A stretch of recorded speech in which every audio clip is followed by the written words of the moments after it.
mhlawumbe mase sikhuluma ngama panic attack dokotela ayasiholela yini ukuthi sishawe istroke kakhulu i-anxiety noma ama-mood changes iyenye futhi yama-risk factors ebaluleke kakhulu ukuthi if umuntu othukayo noma mhlawumbe umuntu ohlezi ongahlalisekile kahle ngathi mhlawumbe khona into ezokwenzeka noma mhlawumbe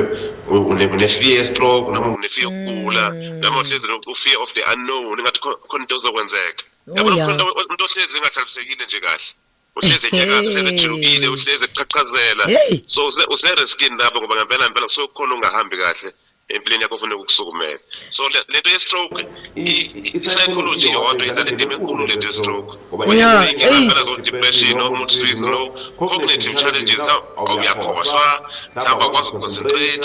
mhlawumbe akwazi ukwenza ama-decision uhlezi ubuza abantu shona kahle impilo yakho nje ayihamba lezifuna ihamba ngayo so ungahambi kahle uma kunjalo so ngithi umlaleli yes useriskini ye-stroke nazo zonke futhi izifo ezikhona zaka-medical zaka-psychology Dr. Nyezi ngiyacela ukuthi next week sizobe singakhulumi mina nawe sizobingelela nje kancane but ngifuna ukuthi sinikeze abalaleli ithuba lokubuza imibuzo mayela sesikhulume kakhulu